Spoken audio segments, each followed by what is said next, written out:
ఆంధ్రప్రదేశ్ అప్పుల్లో మునిగిపోయింది. 7 లక్షల కోట్లు అప్పు అని చెప్తా ఉన్నారు.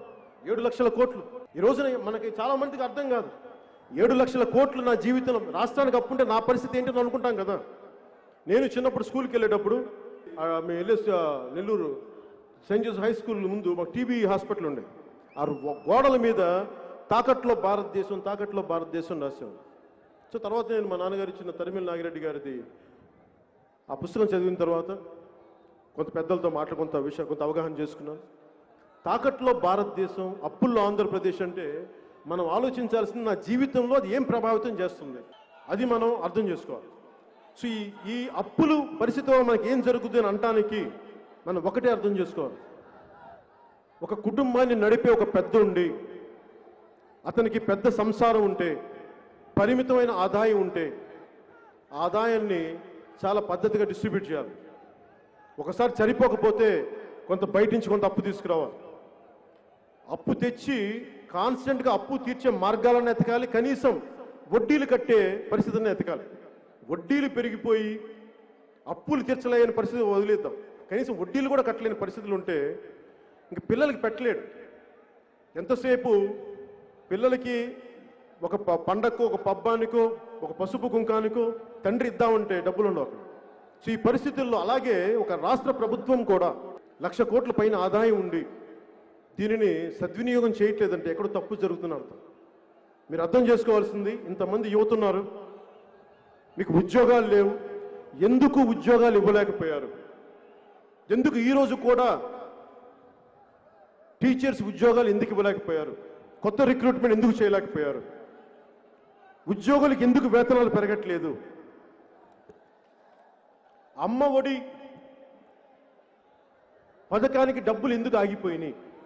ఎయిడెడ్ స్కూల్ కాలేజీలని, స్కూల్స్ని ఎందుకు మూయించేస్తున్నారు? ఎందుకు డబ్బులు కట్టలేకపోతున్నారు? ఆరోగ్యశ్రీ పథకాన్ని ఎందుకు మంచం ఎక్కించేశారు? పాత పెన్షన్లని ఎందుకు తగ్గించేశారు? కరెంటు బిల్లు ఎందుకు పెరిగింది?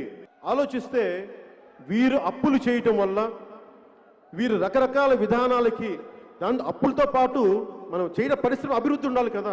ఎవరో ఒకరు పెట్టుబడులు వచ్చేవాళ్ళు ఉండాలి, వడ్డీలు కట్టాలి, ఎంతో కట్టాలంటే పెట్టుబడులు ఉండాలి. పెట్టుబడులు చంపేశారు వీళ్ళు.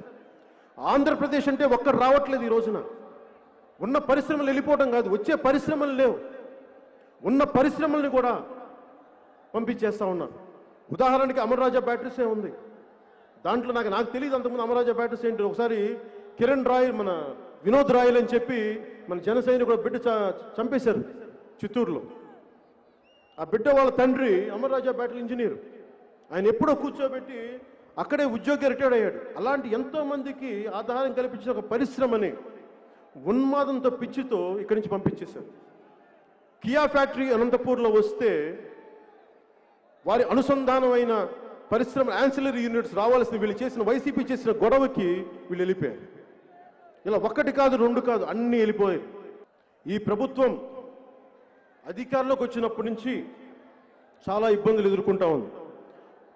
వీరిని ఎవరు ప్రశ్నించకూడదు. చివరికి జపనీస్ రాయబారి కింజో హిరామత్సు అనే వ్యక్తి కూడా, మీరు ప్రభుత్వాలతో ఒప్పందం చేసుకుంటే మీరు ఆ ఒప్పందాలని ఉల్లంఘిస్తే మేము ఎవరికి చెప్పుకోవాలి, భవిష్యత్తులో పెట్టుబడులు రావు, పెట్టుబడులు రాకపోతే ఉపాధి అవకాశాలు పోతాయి, ప్రజలు దెబ్బతింటారని చెప్పారు. ఈ విధానంలో నష్టపోతే అంతిమంగా పేద ప్రజలు, సామాన్య ప్రజలు.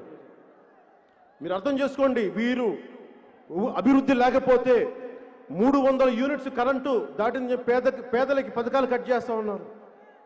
రైతులు ధాన్యాన్ని కొనడానికి డబ్బులు లేవు.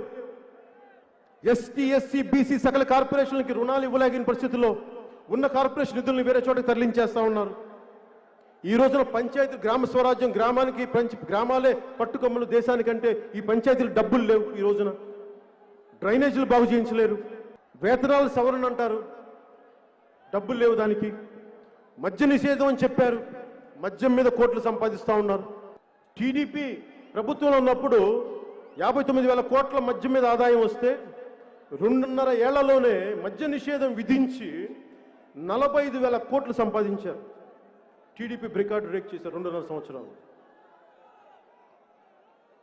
ధరలు పెంచితే మద్యం తాగేవాళ్ళు తగ్గిపోతారని చెప్పి ఒక దరిద్రపు నీచ నికృష్టమైన ఒక హీన వాదన ఒకటి వినిపిస్తారు.